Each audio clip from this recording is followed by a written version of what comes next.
Hello, and welcome to the podcast that's not real. Podcast that's not real gets a second episode. It's just too much stuff going on in Blue Jays land. I'm CB, proud to be joined here for episode number 2 by Spencer from Twitter. Spencer, how you doing? I'm doing good, CB. Is this episode 2 in 2 weeks, or is this 2 in 3 weeks? It's I think it's 10 days. We're Okay, that's we're good. That's a good space between Yeah, episodes. I Yeah. I can't promise anything. I told Spencer I accidentally let my StreamYard free trial lapse, which is driving episode 2 more than really anything else. But I'm pumped to be here, man. I'm pumped to have you on. How much did this podcast cost then? I wouldn't worry about it. Uh, Okay.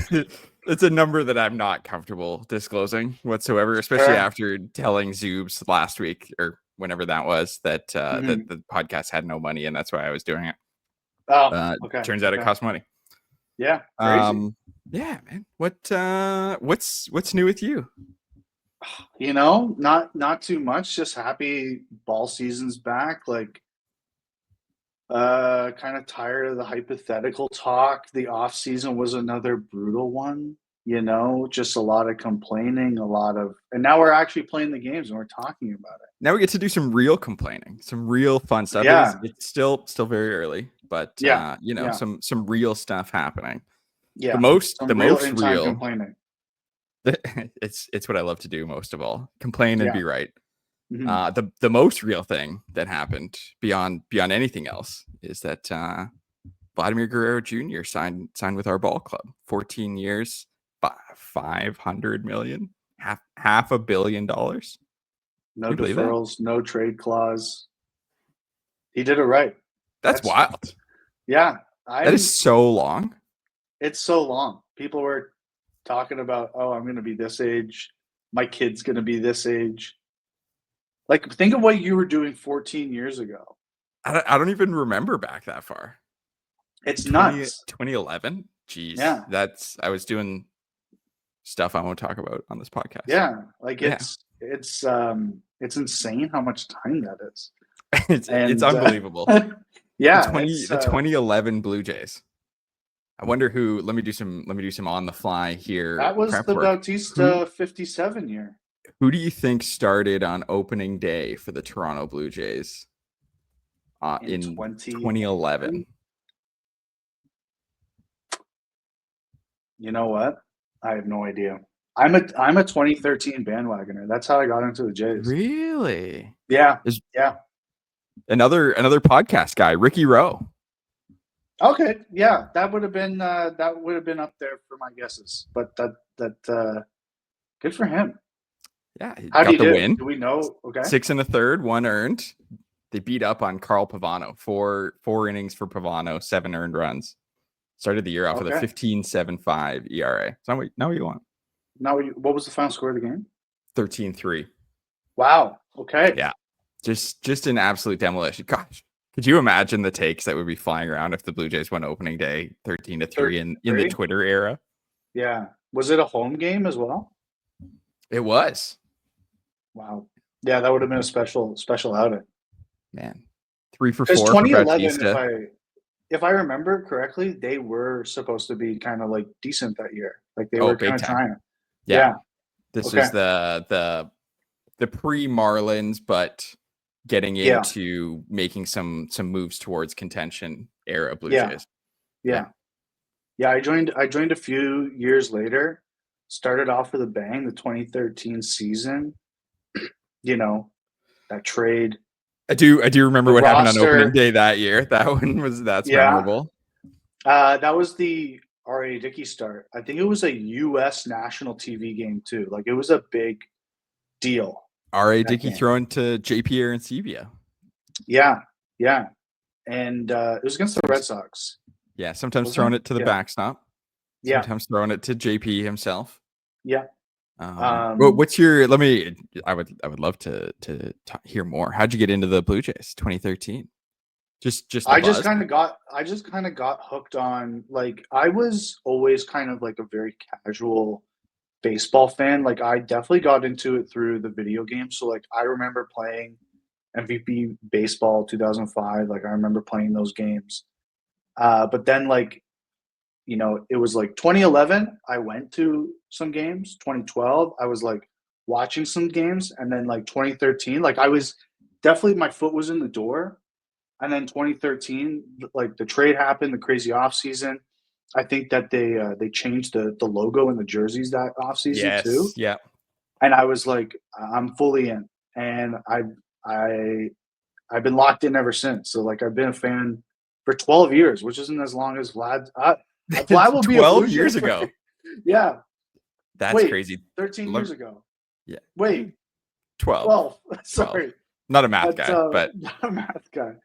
the But yeah, I was Vlad will at be a Blue Jay for longer than I've been a fan already. That's nuts. that's insane. That's really Sorry, I wild. interrupted you. You No, were saying, I remember, you know, this is very 18-year-old TB coded of I remember where I was for the Marlins trade. I came home from school.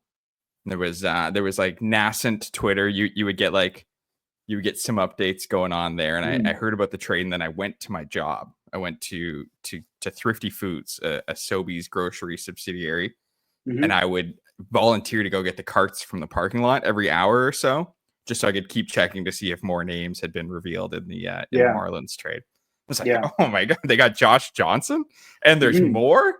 Yeah, that's crazy. Crazy. But now they have Vlad. They didn't even have to trade for him.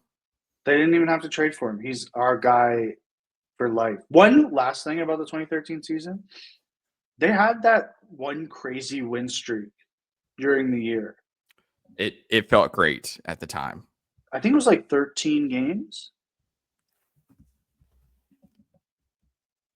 Man, something like that. I would have to look it up. That would be. This is very early. early. Very early baseball memory. I'm seeing 10 wins in a row. Yeah. Here. Okay. Game 64 to 74. That's nuts. I think that if that didn't happen, no, that's not true. I probably would have stayed locked in, but that definitely kept me locked in throughout the whole season. The 2013 team, just as an aside, is like a great team to fall in love with. You got Bautista, you got Edwin, Colby Rasmus, Brett Laurie. Man, they just needed some pitching. Yeah. Trying to both sides of the baseball. I wonder if there's any parallels going on with any other teams. Anyway, they've got Vlad now. They've got Vlad for 14 years for what seems like, and I was kind of talked off the ledge about this a little bit. What seems like too much money, just off the dome, off the top of my head. Seems like $500 million might be too much money, but it's like $35 million a year. You know, there's no cap. They've got the money. They keep the guy. They get to build around the guy. Yeah. What do you think about the deal, Spencer? Okay. So it's 35, but what are they paying him this year? It's in addition, I guess. So it's 14 more years after this one. So really, they get him. But regardless, like, what are they paying him this year? It's like not super far off, right? No, it's in the 20s, I believe. Yeah, somewhere in that range. I'm sorry, I'm just having you Google stuff for me right now. 28 and a half. Yeah, so it's not like I feel like that's an inflation pay raise. Yeah. Like that seems I feel like it is a lot of money. Like $500 million is just like a life-changing amount of money. But I'm happy. That's the guy. That's the cornerstone piece. Like we don't have, like, even in the history of the Blue Jays, we don't have a guy who's like the guy. Like we literally ripped down a banner for one of our guys because he was a bad guy. He's turned out to be not a great guy. Yeah, and they traded for him, and he kind of left on bad terms too. You know, say what you will about Vlad, and over the course of this podcast, I'm sure I will. But he does seem to genuinely care about the city, and he does seem to genuinely care about representing the Blue Jays. You know, he's a guy who's born in Canada. I don't know if you knew that or not. It rarely comes up. Yeah. But they have a guy now who, you can kind of go ride through the ocean with a little bit. You know, if there's peaks and valleys, you can still have your life raft there of Vlad. Yeah, and like I think that it's just very rare to have that in a franchise, like in any sport, just to have this kind of, Vlad at the end of his career will have a very long achievement list on his Wikipedia page right at the top right. But it's very rare in any sport to kind of have that guy do it for one team for so long. Like it really does put you on a different level of cool when you do it for one team. He's basically a shoe in to be the best Blue Jay of all time at this point. Yeah, I would be stunned if he doesn't end up with the career records for home runs, for games played, for yeah, doubles, for all these things. yeah. And I think that's kind of cool. I don't think a lot of franchises have that. Like even the Raptors who have had good success, their guy's Kyle Lowry.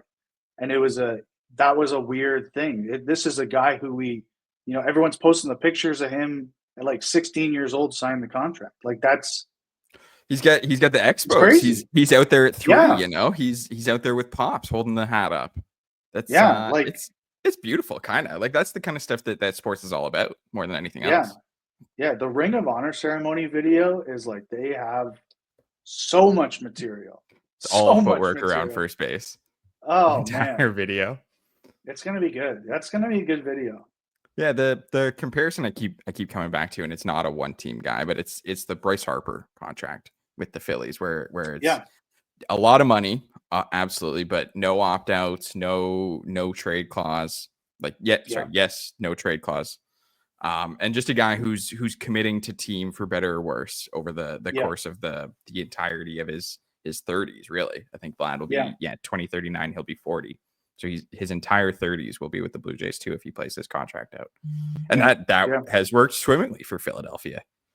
Yeah, and like they've had periods where it's not been so hot.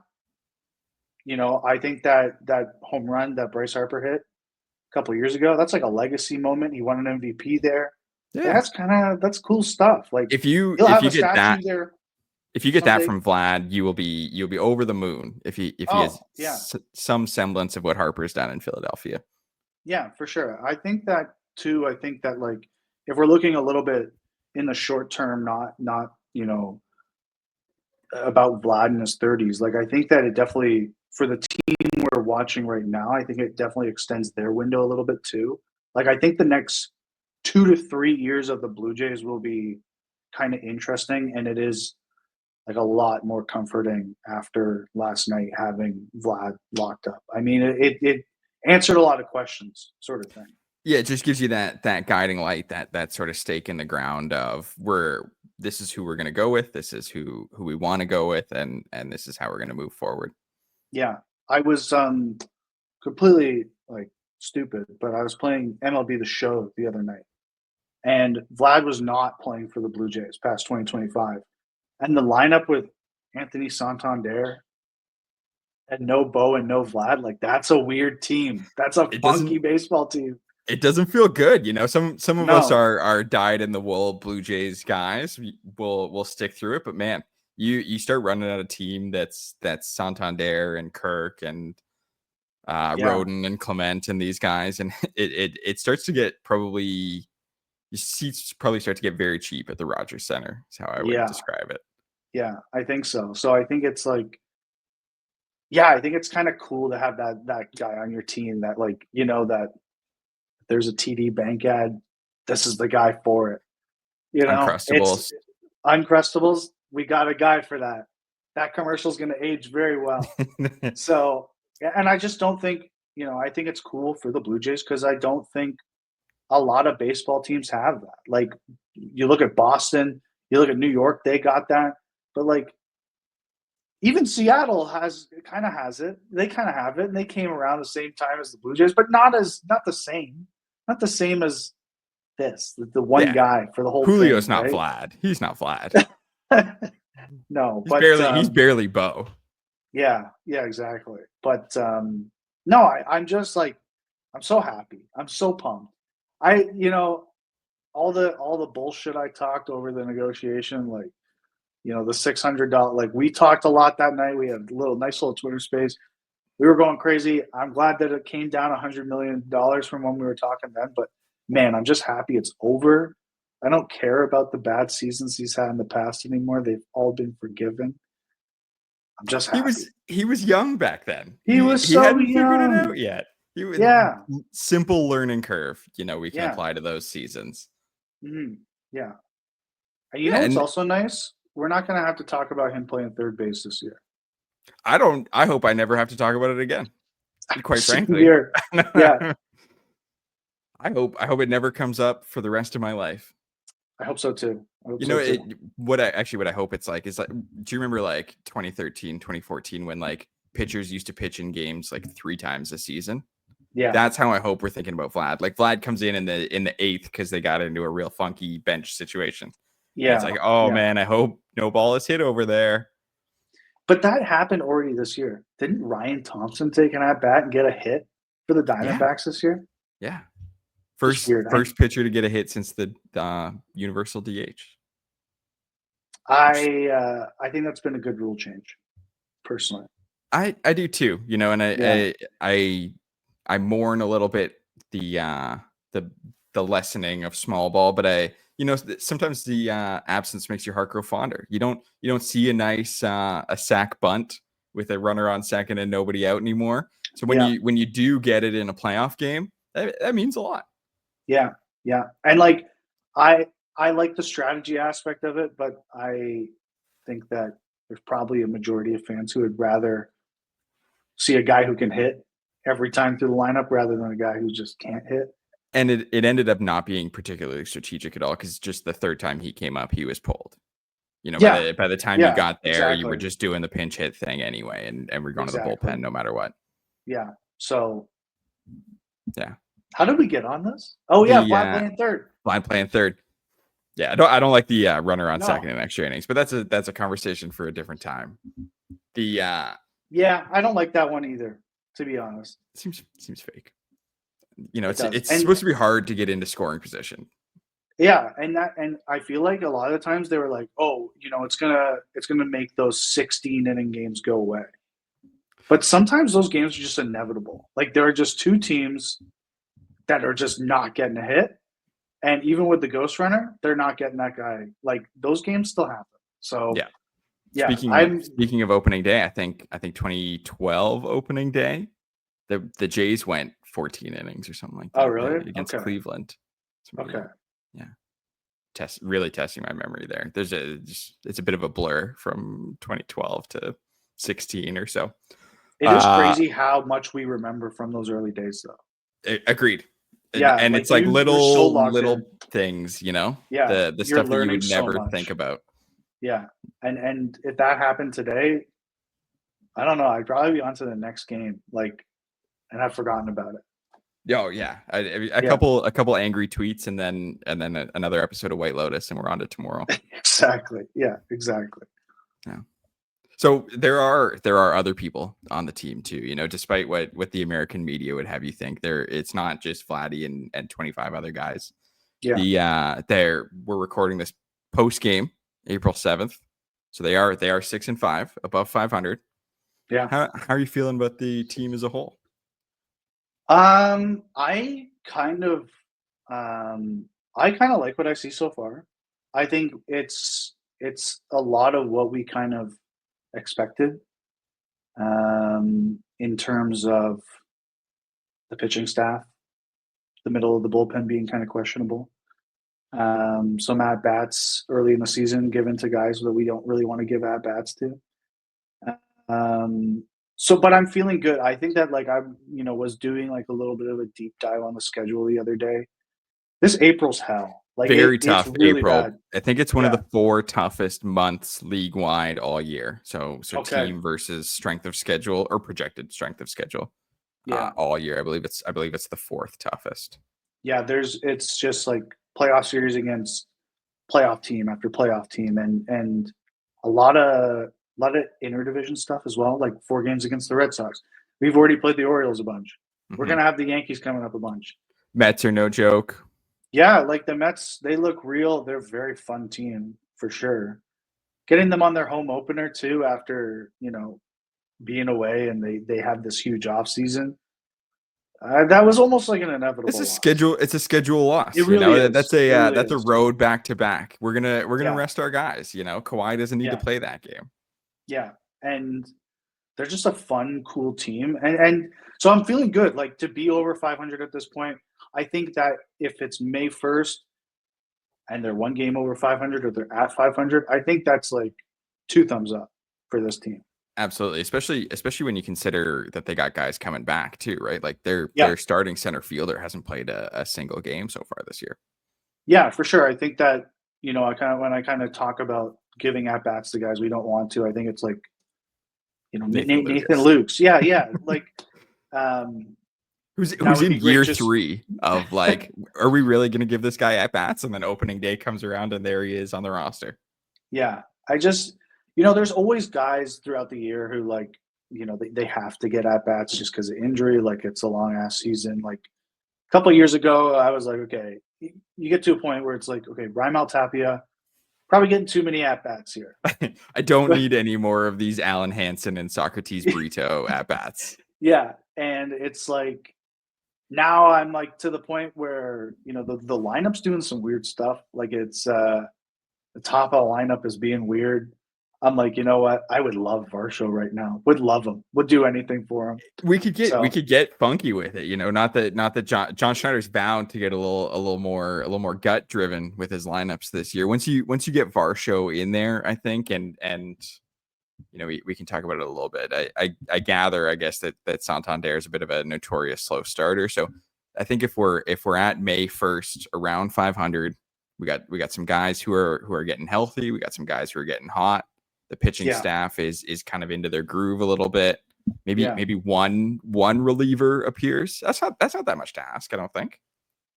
Yeah, like Swanee could be back in a couple weeks. Yeah. I think that's a huge band-aid. That solves a lot of the issues. And we're already taking everything we can get from Easton Lucas. If that works for 2 more starts, I'm thrilled. That's a job well done. Who knows what Max is going to be like in two weeks? Like, I think he's probably still going to be in his 40s with a bad back. I do have some worries about where Max might be in 2 weeks. Yeah, but I'm in firm. Everything you get from Max mentally is bonus. Yeah. And I think that's the healthier way to approach it. Of just like, if we can get 14 5-inning starts from Max, I'm taking that as 14 W's. That's 14 wins. I think that's fair because like when at the beginning of the year, I was like, if Max has GS and 17 next to his name, he's probably held it together enough where it's absolutely. I think I was listening to your podcast actually, and I don't remember who said it, but it was like innings pitched is really the most valuable stat for any pitcher now. I think it was YJ who said it, and maybe he was joking when he said it. I can't tell. That's real. That is real. Volume, but it's true. Is the most important stat, especially for pitchers. Yeah, and it's like there will be a time throughout the season where it's like, will Wyrud start some games? I don't know. Do we want that? I don't know. We're trying to get to the Manoah date. We're trying to get to the trade deadline. So it's about putting the Band-Aids on stuff throughout the season. Mix and match. We won the one Easton Lucas start against the lefty whose name is escaping me right now, but that's a win. Mackenzie Gore? Yeah, we're taking that. Yeah, we're taking that 100% against the Nationals. He's starting against Crochet tomorrow. If we can battle, whatever, maybe tied after 6, then I'm feeling great about where we're at mentally. Yeah. Me too. Me too. You can't lose the season in April, or you can't win the season in April, but you can definitely lose it. As long as you keep treading water, we're in very good shape. I do love those pitchers. Not to get too deep divey, but Bout is my favorite watch in the league right now. I just love the way he goes about his business. Yeah, me too. I've been really impressed. Like just from the back half of last year, like. It seemed unsustainable. Obviously, taking a no-hitter into the 9th inning every single time is unsustainable. But it's like, no, this guy's good. This guy's for real. Mm-hmm. I think the no-hitters almost papered over like the sustainability of it because you have to do the BABIP is so low because he only gives up home runs and gets outs, right? Yeah. Or he's not generating a lot of hard contact, but there's some of these teams that are playing out the stretch. But when you dig into the pitch mix and what these teams were doing against him, there is a lot of stuff going on below the surface that portended to him kind of carrying this over into this season. Yeah. The curveball is the thing, or the splitter. Is it a splitter now? What are we doing? He's throwing both. I think he's Okay. upped the curveball usage. I would admit that would be another thing I'd have to Google. But he changed the mix last year. I remember that was the big talking point of he's got off the fastball quite a bit more and is really just kind of mixing his pitches in. And everybody's off balance. You don't see a lot of very good swings against Bowden. Yeah, it's true. It's true. Especially once he settles into the game. That's must-watch TV for me right now. Yeah, it's like the pitch mix is very cool, and it reminds me a bit of Bassett, just keeping guys off balance. Like that's how Bassett thrives, and Bassett's been unbelievable in his first 2 starts, like crazy. Love that guy. Yeah, I love that guy. I ride for Bassett. You can always trust us, TB. We're out there. We're doing what we can. Yeah. And Gausman too. Everybody was down on Gausman last year, but like I don't think you can overestimate at all just how much not having spring training affects those guys. Oh right? Yeah. And then you get into and we could talk about the second half of last season, but we probably shouldn't. But you get into the kind of dog days where they're going out and doing their job, and then the game gets blown anyway by the bullpen at the back anyway. So how much motivation is there to really kind of grind out the 6th inning or grind out the last few guys when that's coming? Whereas now, like they're motivated, they're dialed in, and it's a lot of fun to watch. Yeah, I think so. Like I think that starting pitchers, like their mentality is they're super schedule oriented. So missing a spring training probably going to throw them really far off. And they're also all super, super competitive. So dog days of summer, when, you got Brett DeGoose backing you in the 6th inning and you're not winning a ton of games, it's probably not the most motivating environment. And I don't want to say that he like kind of threw in the towel, but it's different when you're like in the hunt for sure. Yeah, it's driving in the left lane, driving in the right lane, right? Like I'm going the speed limit, I'm doing what I can. But if I'm really trying to get somewhere, I'm maybe 15 over, I'm in the left lane. We're gonna run that yellow light. We're gonna pitch through some stuff. I think totally like the mentality aspect for starting pitchers, I think can't be overstated.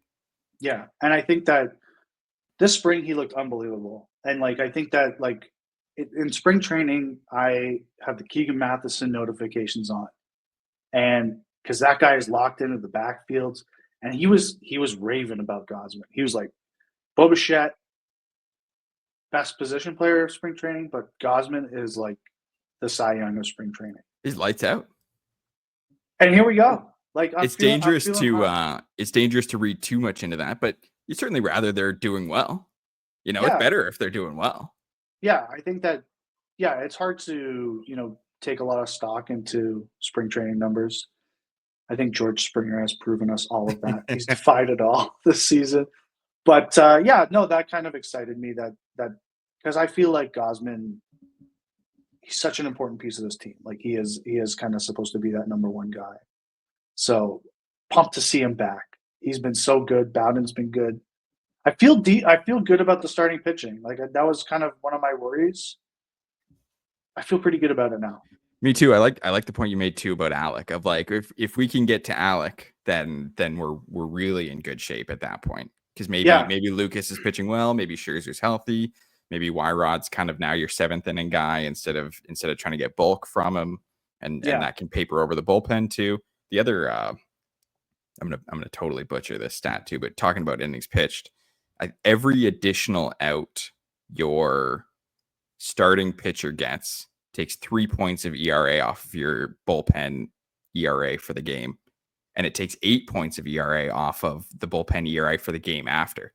So when you talk about the bullpen being something that's been a weakness for them, if they can start getting 6 or 7 innings from their starters, and you have to go to Jimmy or you have to go to Hoffman, and then you shut it down. Like we're taking those 6th, 7th innings away from guys who I don't care to name at this point, because I'm hoping by the time we re-record this in a few months, they're on a different team or they're on Buffalo but these guys who are sort of outside of the circle of trust for John Schneider, they really are only pitching in kind of 8-1 either direction games.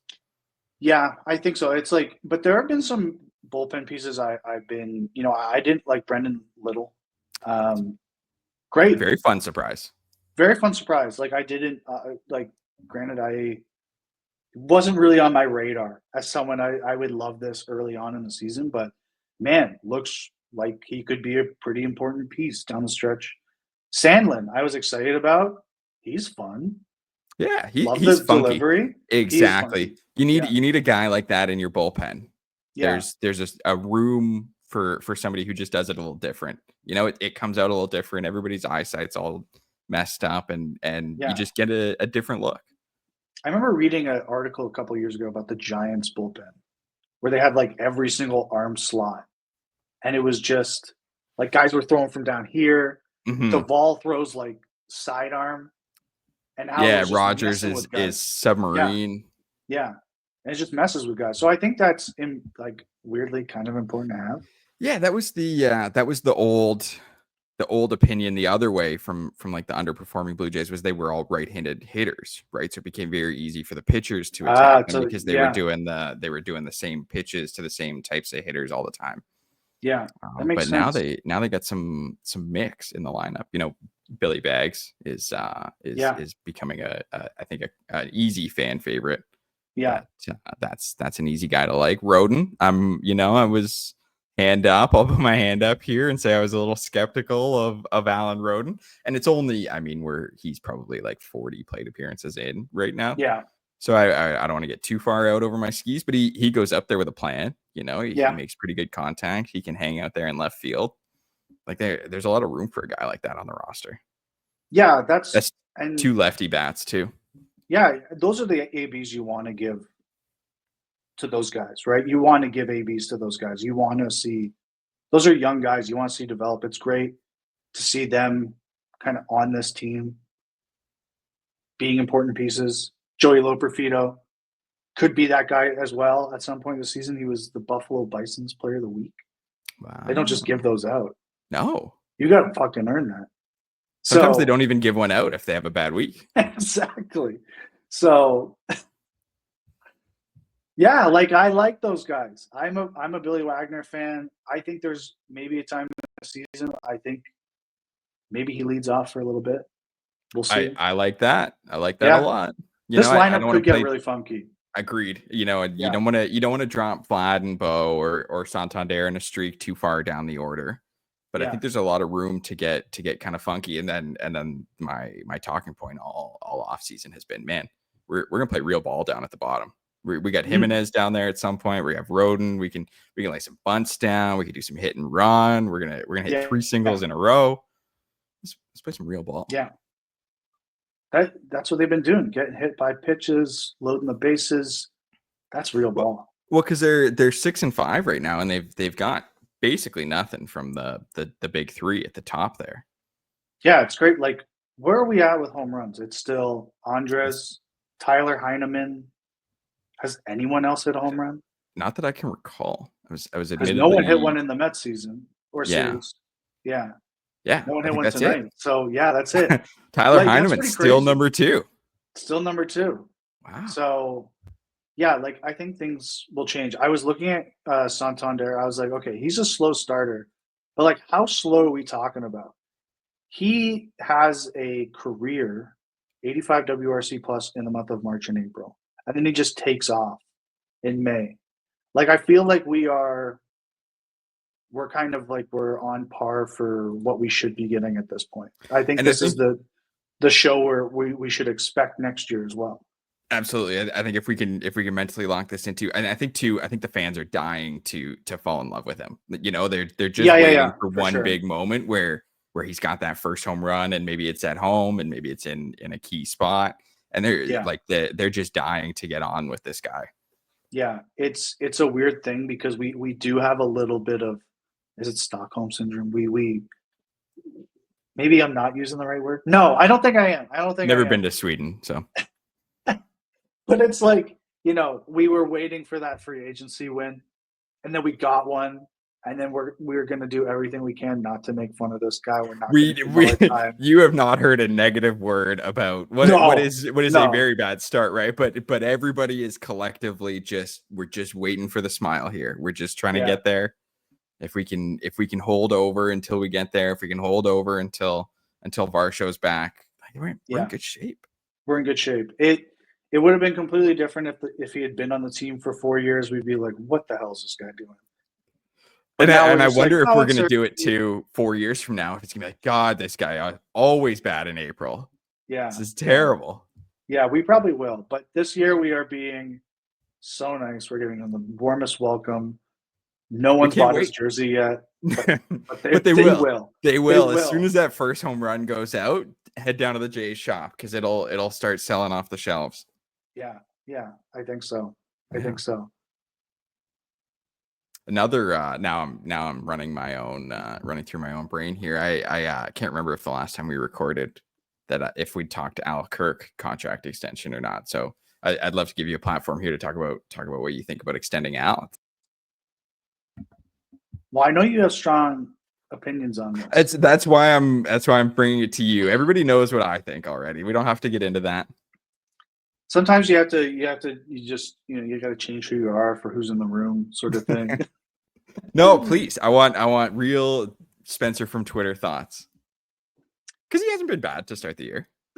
I mean, I think that I was listening to a great episode of a podcast yesterday, Gate 14 of Mark Shapiro, and he talked about Andres Gimenez and talked about, wow, the floor on this guy, pretty good hitter, amazing defender.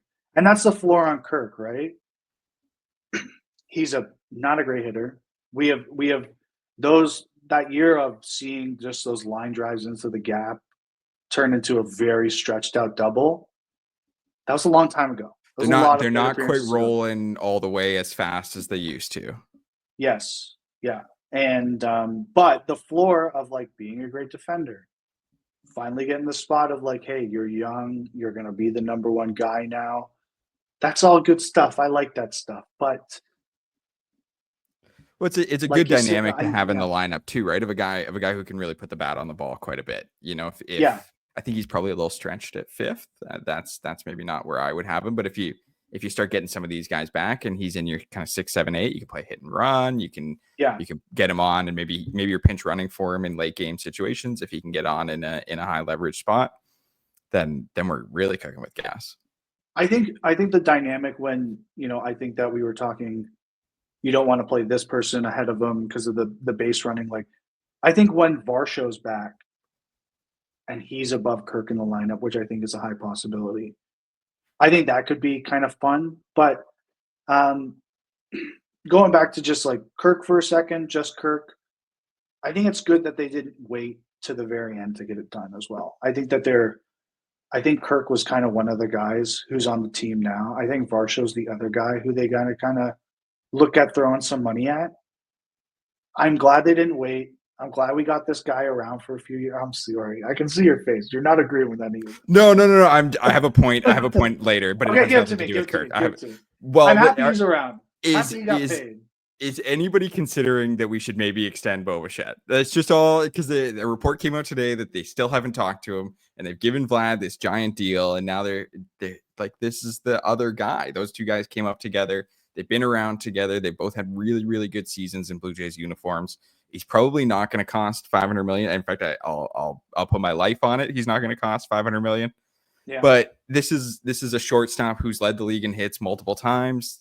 It just seems like if we're doing this and last trade deadline, I think there was a lot of talk about, are they going to do this with this core or are they're going to try it again?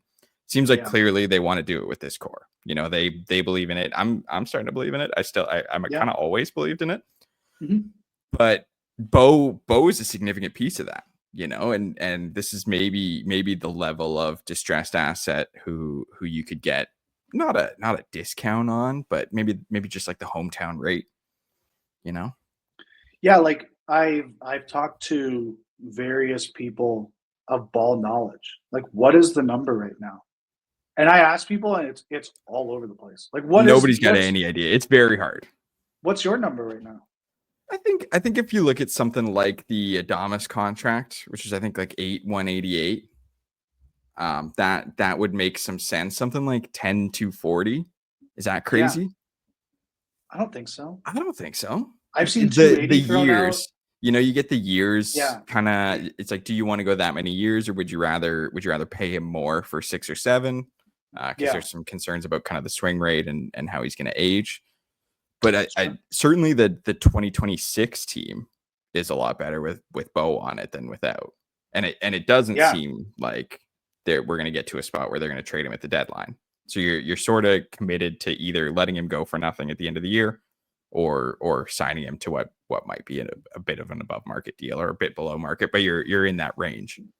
And the shortstop market next offseason is like, it's horrendous. So I think that you kind of want to see if you can. I don't think Bo has any reason to sign now because I think he's got a whole season to kind of prove like, hey, I'm this dude.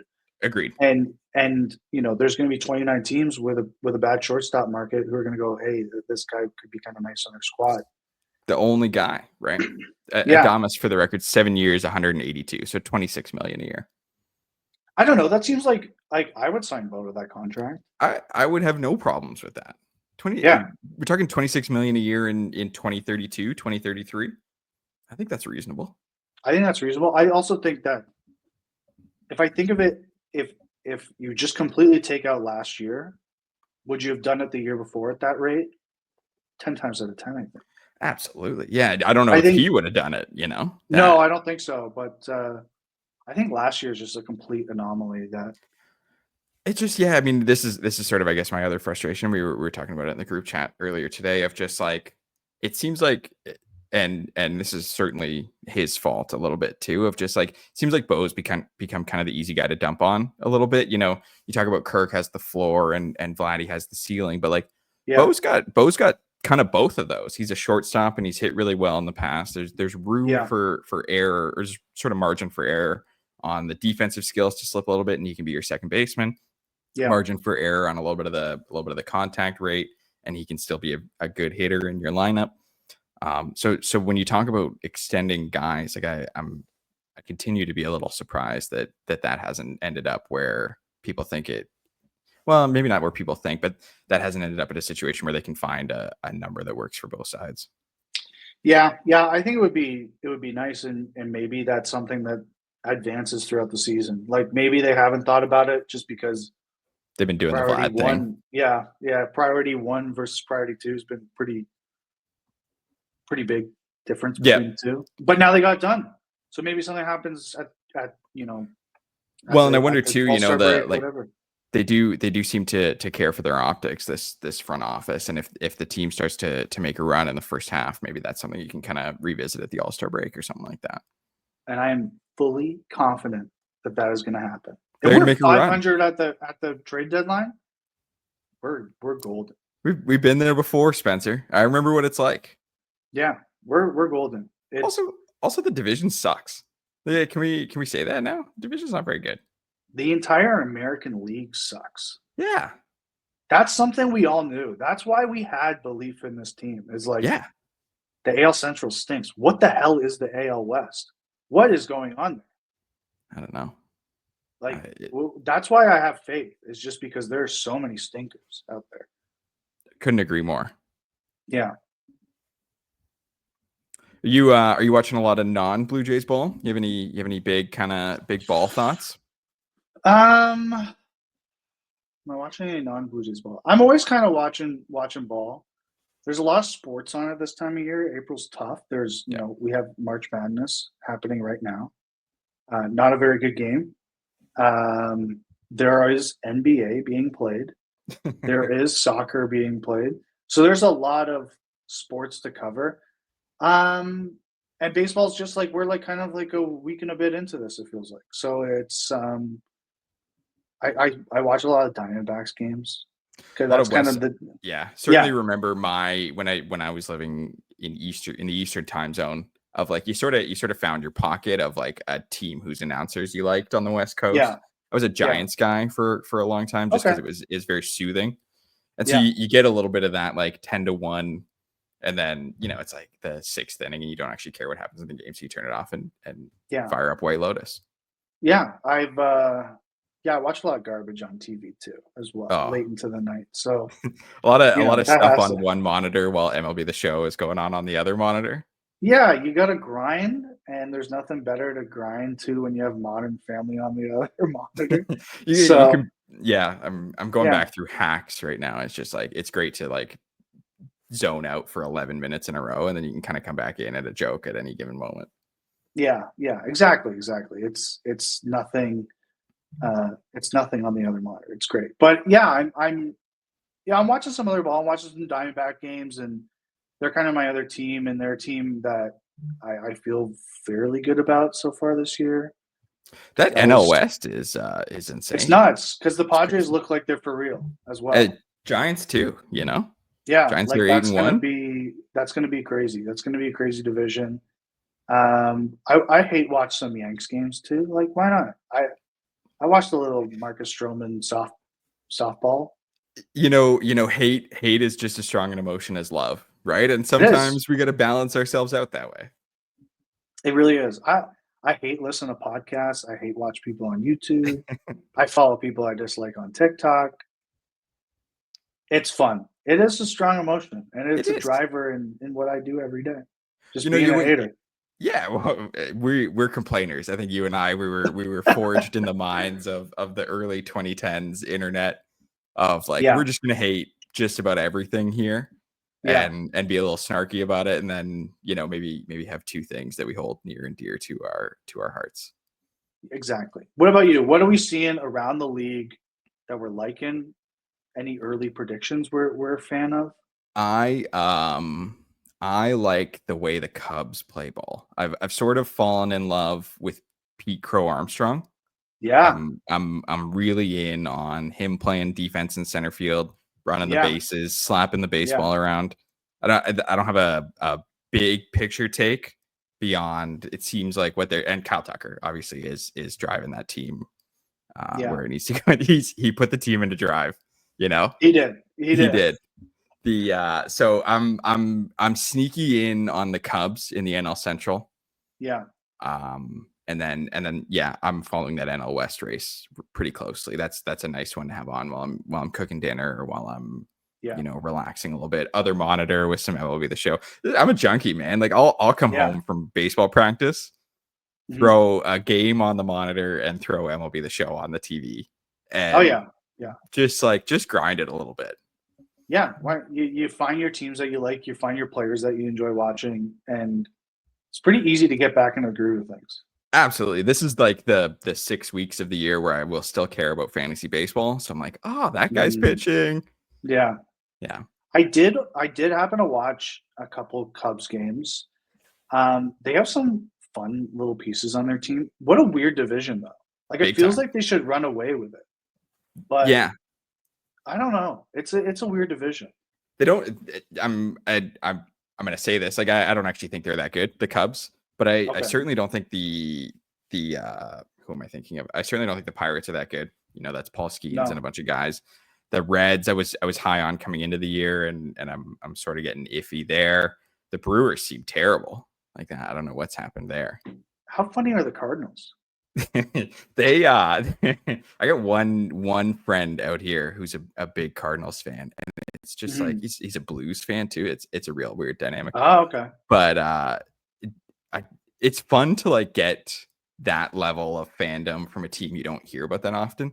Like Yeah, I'll get like a text that's like, can you believe they sent Jordan Walker back to AAA? And it's like, and then you go look at what he's hitting and it's like 186. Like, yeah, yeah, actually it kind of can, but yeah, also at the yeah, same time too, like I don't know if Relvis was hitting 186 and we'd put some stock into him. I would be pretty pissed if he went down 2 weeks later too. yeah, So that's yeah, that's a fun. I encourage everybody to have a couple other friends in their life who support yeah. different teams just to stay grounded. I think that's good. I think that's good. I also think the Cardinals fan base is just like a very funny one. Big time. Like, They're there's a not. lot of love for that club, but they really put their team up on a pedestal. Maybe they get disrespected because the Yankees and the Red Sox are always talked about, but the Cardinals have also been good for a very long time. But Yeah. it's great to watch them just collapse. Do you know who they remind me of? And I'll make a cross sport comparison here. They seem like Manchester United. Like Yeah, they're coming yeah, out of the glory days, huge fan base, hasn't been that good for a while, kind of cycling through, trying to find the identity again. But yeah. like and there was a lot of fake fans, like the David Freese Cardinals years, right? Mhm. Or the David Beckham, Cristiano Ronaldo, Man U years. But the people who are there now are genuinely very good fans. Like the people Yeah, who are living and dying with Sonny Gray starts yeah, are committed. yeah. Some of these Paul Goldschmidt swings I've been seeing, ugly stuff. It's Ugly tough. stuff. It's tough out Yeah, there, man. it's tough. They But yeah. Manchester United, St. Louis Cardinals, I'm enjoying watching the collapse. I'm A having fun hundred with it. percent. I'm not. This Yeah. is not a pro Manchester United discussion No, whatsoever. no, no. I'm But enjoying watching the collapse. yeah, It's good stuff. it's Yeah. nice to see, especially like the teams when I was a kid, right? Of like those Cardinals, those Rangers. Man, I would love. I would love if the Rangers were bad. That would be peak hate watch for me. Yeah. Um, so I got my fingers crossed on that one. Kind of a Yeah. Jack Leiter They guy, but that's a do you different like story. you like him? Yeah, I do. Kick change Jack. Yeah. I'm not good at Photoshop. Anybody who see me tweet out posters of the movie Drive will attest to that with different Blue Jays faces on it. But I wanted, and I asked a friend of mine to make this for me, and he's not very good at Photoshop either. The movie Kangaroo Jack. I wanted them to remake it as Kick Change Jack with Jack Leiter's face on it. It would have got 0 likes, but I would have but thrown these are a the like things on that that. these are the things that roll around in my head of Yeah. Kick Change Jack. Yeah. I remember that movie. What a film. this is why it's such a pleasure to have you on, Spencer, because Yeah. those references are narrow. You know, the amount of people who Apparently that know. movie was supposed to be rated R originally. Really, Yeah, it's, apparently. I maybe lying on that. I remember watching it a lot as a kid. There was like, Okay. Yeah. we had the DVD, you know, and Yeah. some of these movies that you just like have the DVD for. Watch Shark Yeah. Tale a lot as a kid. Yeah. Yeah. Just like it, we've got 90 minutes to kill here. Let's watch something. I remember when Bell first came out with like the DVR, Oh yeah. and I would like lock in movies, and there were some movies that I just remember that I would record, and they'd be commercial free. And I remember that movie with Haley Joel like he's like he gets killed at the end. He gets like stabbed at school. What's that movie? Pay It Oh, Forward. I don't know this one. I feel so bad about not having your back on this. That's Pay It fine. Forward, That's fine. 2000. Yeah. And I remember watching that movie a lot. I remember do you remember watching the movie K-Pax? Do you remember that movie? No. This is K-Pax? yeah. Okay. K-Pax is crazy. It is Jeff Bridges and it is Kevin Spacey. Okay. All right. What's he up to? And yeah, we haven't heard from him in a bit. House of Cards still, right? Yeah. But man, I remember just like you would have those movies, they'd be commercial free. You'd watch it. I've probably seen K-Pax 9 times in my life. You've never heard of it. Yeah. But wow. Yeah, I know what you mean. You have the DVDs, you got it recorded. You just It's watch just it all the there. time. Yeah. Yeah, it's just there. I And remember it's the series recording too. Like we're a Jeopardy household. So we okay. had series recording on Jeopardy, but it started to pick up like you get the reruns and then you get so there's like 78 episodes of Jeopardy on the PVR, taking up like 64% of the space. Yeah. And so some Saturday you just like rip through 6 episodes of Jeopardy, not knowing any of the answers because I'm 15. It's like, what's going on in the Bible? That show makes me feel really stupid. Yeah, but I do love Celebrity Jeopardy because then I feel smart. Yeah, they dumb it down Big time. Yeah, I could win Celebrity Jeopardy. No I would question. just have to become a celebrity. I also a firm long held belief that I could win Legends of the Hidden Temple. I don't know if didn't. This is like a Nickelodeon kids show. It was like trivia and a little bit of like exercise. Like you would like swing across the moat and like get in, and you had a team of 2, and it's like, man, I don't need a partner. Just let me get after Legends of the Hidden Temple. And and I would you'd win that show. Okay. Yeah, big time. The Silver Barracudas was always the team I wanted to be on. Let's bring they're it back. different teams. Yeah, Yeah. I think they did. There's a big talking head, Olmec. This is not a baseball podcast anymore. Any good baseball movies in this vein? I've not I watched. watched Fever Pitch quite a bit. That's a banger. That's a banger. That's And, classic like, Fallon, you know? it's really good, and just like the time in which they recorded it, like holy shit! Like just those things to line up. Where Yeah. you're making a movie about the Red Sox, and then they break this curse at the They same had to time. they had to rewrite the ending of the movie because it was like it's a soccer book originally. It's about Okay. Arsenal, I think. The guy wrote it about soccer, about a Mhm. team that never wins. Jeez. And so they adapted it to the Red Sox, and the Red Sox won. They were like, well, I don't know how to. I guess they got to get together in the end. Yeah. Yeah. What a film! What a film! Classic. It really is like, and Moneyball's like a once a year watch for me, and I haven't watched it this year. It was always on Leaving Soon on Netflix, and it may have actually left. I think you can find it still. It's probably on the DVR. It might be commercials in there, but yeah, I'll find it. I'll watch it. I love baseball movies. I love sports movies. Yeah, just a mixture of the two greatest things in the world. So it's amazing. What else would you rather have on your computer or monitor in the middle of April? I don't know. Video podcast. Yeah, Mark Shapiro is a star in Moneyball. I don't know if you. He is. They talked about it on the pod yesterday. I was actually surprised they asked that question. I was proud of them for asking it. I heard he doesn't like the question. That's what I've been told as well. Yeah, but they answered the question, and he actually gave a really good story. He's not a bad guy. Told a bunch of times. No, like Mark rocks. Like he's kind of awesome, and like how often you get to hear from someone who has 30 years of baseball, 30 plus years of baseball? You know, it's become a bit of a joke, but man, like those 90s Cleveland teams were amazing. Those they just had bat after bat after bat. And then you look at the I see this on my Instagram reels all the time, which is a constant conversation topic on this podcast. Things I've seen on Instagram reels.